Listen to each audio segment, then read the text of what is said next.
Hey! Aujourd'hui on se retrouve pour démarrer notre petite série de vidéos.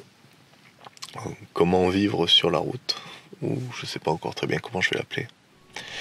En tout cas aujourd'hui on va parler de comment prendre une douche en hiver. Une douche chaude, non, hein. Je suis pas survivaliste de l'extrême moi. Je prends mon petit thé à l'ananas, puis on décolle.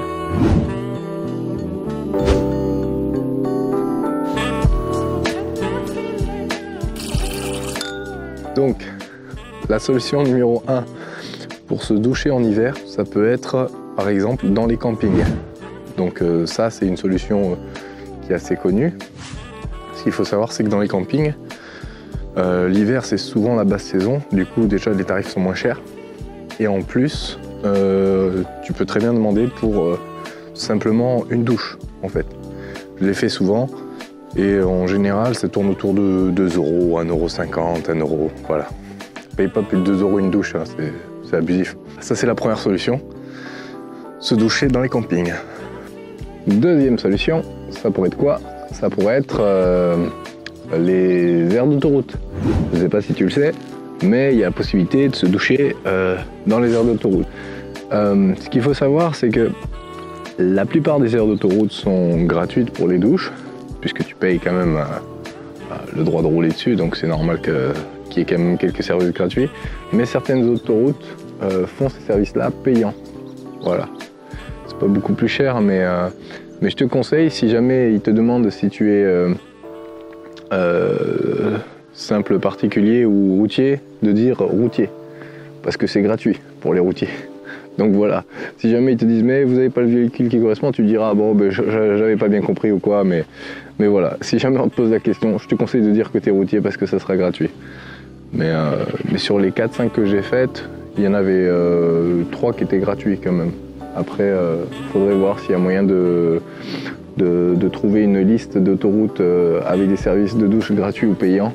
Si jamais tu connais ça, n'hésite pas à laisser ça en commentaire. La troisième.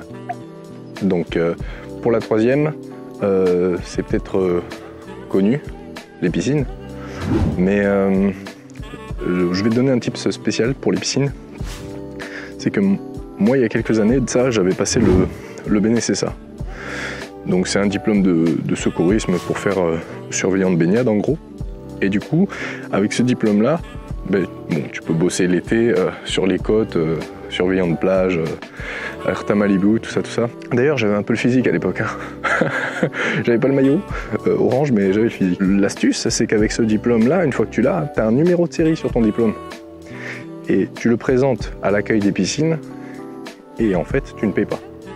Tu ne payes pas parce que tu es considéré comme intervenant potentiel, comme du personnel, entre guillemets. Donc tu ne seras pas payé hein, non plus. Hein. Mais tu ne payes pas ton entrée à la piscine. Voilà. Donc c'est un des avantages de ce diplôme. Tu trouves du travail facilement l'été.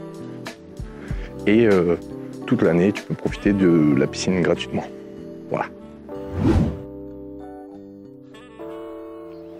Donc on attaque la quatrième et dernière méthode pour se doucher en hiver. Donc c'est celle que j'utilise le plus aujourd'hui. Ce sont les salles de sport. Alors pourquoi les salles de sport? Tout simplement parce que la santé, la remise en forme en France, ça a un petit peu explosé ces dernières années.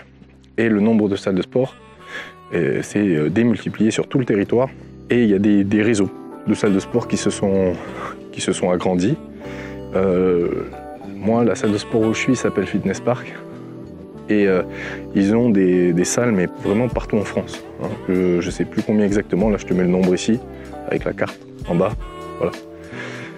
Donc voilà, ça me permet à chaque fois que j'approche une ville assez grande en population, de pouvoir me doucher. Voilà. Donc c'est très pratique. C'est ouvert de 6 h à 23 h. Donc ça te laisse quand même pas mal de temps pour pouvoir y aller. Et c'est en gros, je crois que c'est 49 € la carte d'abonnement. Je ne suis pas sponsorisé hein, pour dire ça. Je leur ai demandé s'ils voulaient faire un partenariat avec moi, etc. Mais je crois que le côté nomade et tout, ça les a rebutés direct. Ou peut-être, je sais pas. Ils ont dit, ah ben, il n'a pas beaucoup d'abonnés, c'est pas la peine, on lui répond pas.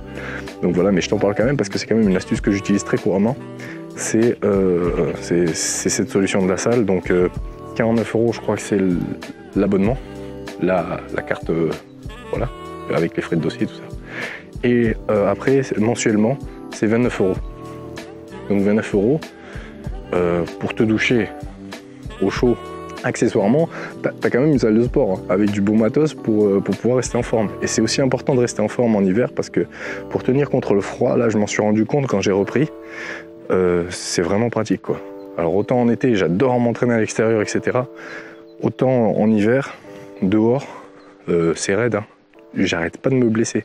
Au niveau articulaire, etc., c'est aussi compliqué avec l'humidité et tous les milieux différents que tu peux traverser. Mais franchement, s'entraîner dehors, tout l'hiver, dur quoi. Une fois de temps en temps, je dis pas, mais tout l'hiver, c'est compliqué. Donc ça, c'est une solution qui est pas mal.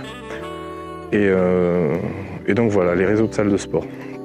Là, j'étais à Fitness Park, mais je vais sûrement basculer chez un autre réseau où ils sont encore plus présents, même dans des villages pas si grands que ça, et qui s'appelle l'Orange Bleu. Voilà.